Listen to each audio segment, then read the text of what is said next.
Buenas tardes, tengan apreciables alumnas y alumnos. Los saluda con el gusto de siempre la doctora María Catalina y en esta ocasión vamos a llevar a cabo nuestra tercer cápsula informativa abordando de manera específica el tema clasificación de las normas jurídicas. Y para ello, bueno, existen diferentes autores que las clasifican de distinta manera. Sin embargo, el día de hoy vamos a tomar en cuenta la clasificación hecha por García Maínez. Cuando hablamos de García Maínez, vemos que él clasifica las normas jurídicas y también nos indica que hace referencia a esta clasificación tomando en cuenta diferentes criterios y establece que existe una clasificación de las normas que son en 11. ¿Cuáles son estas? Primero, por el sistema que pertenecen. En segundo, posiciona por su fuente. Tercero, por el ámbito especial de validez. Cuarto, por su ámbito temporal de validez. Quinto, por su ámbito material de validez. Sexto, por su ámbito personal de validez. Séptimo, por su jerarquía. Octavo, por su sanción. Noveno, por su cualidad. Décimo, por sus relaciones de complementación y onceavo por su relación con la voluntad de los particulares. Cuando hablamos del primer o de la primera clasificación que es por el sistema al que pertenecen, vemos que aquí nos indica que pueden ser nacionales, extranjeras o en su caso pueden ser uniformes. Vemos que las nacionales son aquellas que se aplican de manera específica en un territorio nacional, aunque excepcionalmente también podrían ser aplicadas en territorio extranjero, siempre y cuando, repito, se tomen en consideración la norma jurídica del país de origen de la persona que en un momento se le va a aplicar esta ley. Las extranjeras rigen en principio para un territorio o en un momento dado considerado como no nacional. Esto también se dice que aunque existen también casos de excepción en donde también se pueden tomar en cuenta o se pueden aplicar dentro de un territorio nacional.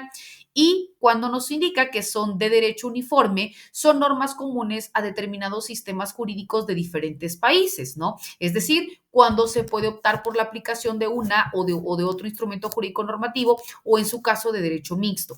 Cuando hablamos de la siguiente, que es por su fuente formal, dentro de estas se encuentran las normas que pueden tener origen en actos del Poder Legislativo que son nominadas bajo leyes, ¿verdad? O que también pueden tener su fuente en la jurisprudencia, es decir, en decisiones obligatorias de los tribunales.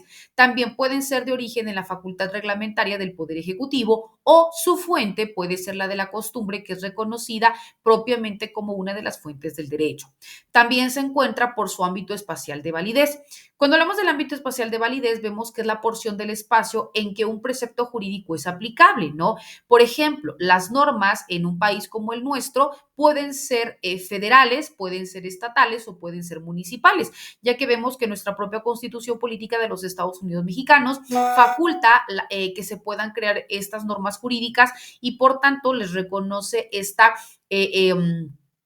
cuestión heterónoma, ¿no? Esta cuestión independiente a los estados y a los municipios para que también puedan crear leyes siempre y cuando no vayan en contra de los preceptos o de la línea que sigue las normas federales, ¿verdad? Esto tomando en consideración todas aquellas particularidades que quizás de manera muy puntual las leyes federales no lo contemplan y que por tanto son necesarias su forma de creación para que puedan dirimir esos conflictos o para que pueda resolverse determinadas cuestiones y por ello vemos pues que estamos hablando del ámbito espacial de validez de la norma, ¿no? Ahora bien, cuando hablamos dentro del ámbito temporal de validez, vemos que este está constituido por el lapso durante el cual se conserva la norma jurídica o, dicho de otra forma, el tiempo en el que la norma jurídica es vigente, es aplicable. Por tanto, las normas pueden ser de vigencia determinada o pueden ser de vigencia indeterminada. Cuando hablamos de vigencia determinada, su ámbito de validez temporal se encuentra previsto de manera específica, en tanto que cuando hablamos de una vigencia indeterminada, pues como su nombre lo dice, no tiene plazo establecido. Después encontramos por su ámbito material de validez y aquí toma en cuenta la materia que va a ser objeto de regulación. En ese sentido, vemos que las normas jurídicas dentro de nuestro territorio mexicano se pueden clasificar en normas de derecho privado, en normas de derecho público o incluso también de derecho social. Y esta clasificación se realiza por cuestiones prácticas, ¿verdad? También existe otra clasificación que es por su ámbito personal de validez y en ese sentido las normas pueden ser generales o pueden ser particulares. Cuando hablamos de las generales son aquellas que hacen referencia a distintos sujetos normativos, ¿verdad?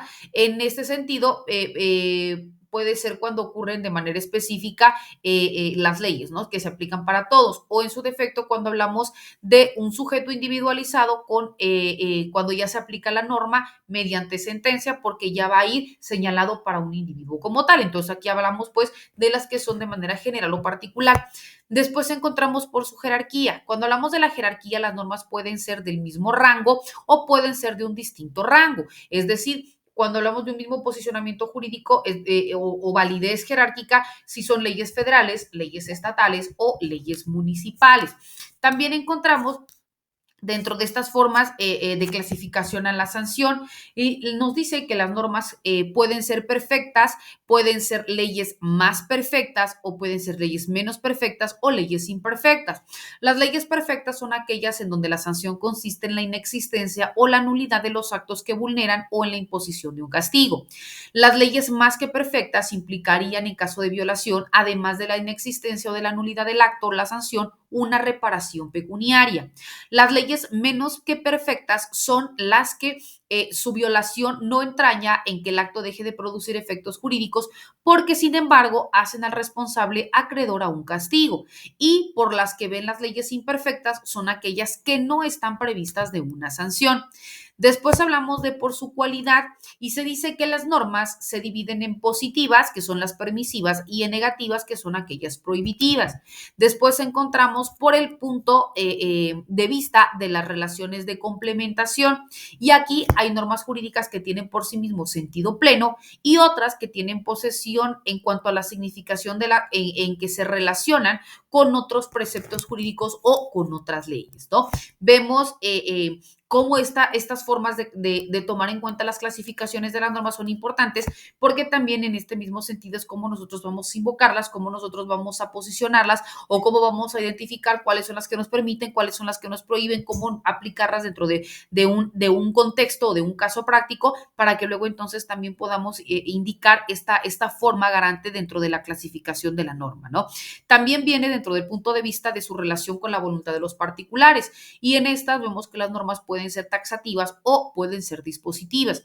Se dice que las normas jurídicas son taxativas, que son aquellas que obligan en todo caso a los particulares independientemente de su voluntad. Y cuando hablamos de las dispositivas son las que pueden dejar de aplicarse por voluntad expresa de las partes ante una situación jurídica concreta. Entonces vemos pues apreciables alumnas y alumnos que estos y otros temas pues sin lugar a dudas son muy importantes y los vamos a continuar disertando de manera muy específica en nuestras subsecuentes cápsulas informativas, así como también en nuestras sesiones virtuales, quedando como siempre a sus órdenes. Que tengan excelente día. Hasta luego.